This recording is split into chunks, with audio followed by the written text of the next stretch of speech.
If you don't do your own homework, you can never get salvation. Because you see, God does not break law. He created you independently. So God cannot come and say, Adabrakada, be salvated. No, God cannot do that. He will break law. So he gave you your own everything, and you decided to go. So until you decide to come back,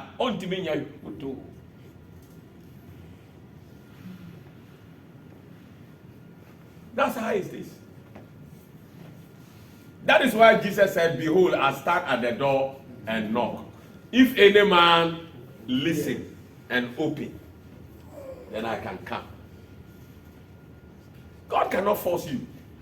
It is your responsibility. That's why I told Nicodemus, go and be born again.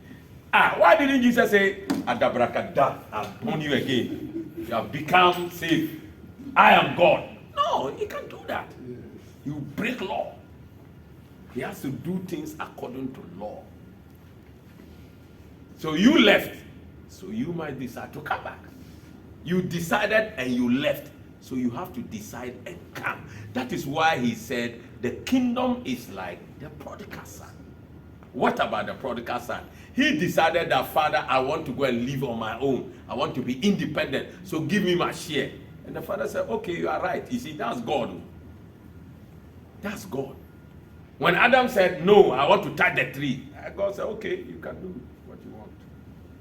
So the prodigal son, the father said, okay, take your money, go. And the father goodbye him, and he left.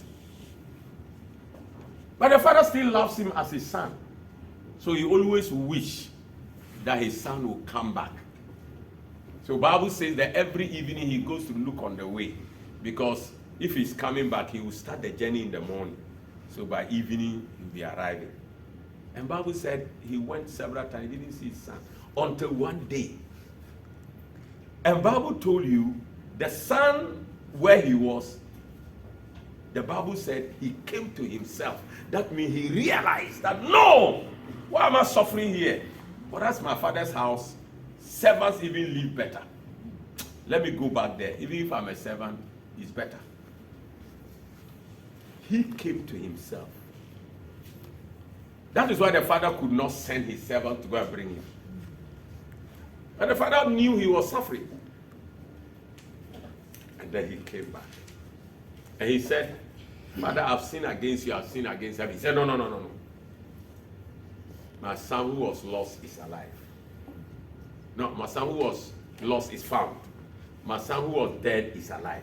That means salvation has to be generated by you who left. It's not this thing we hear in Christianity, say this after me. What's the meaning of that? Where did they get it from? Somebody's idea.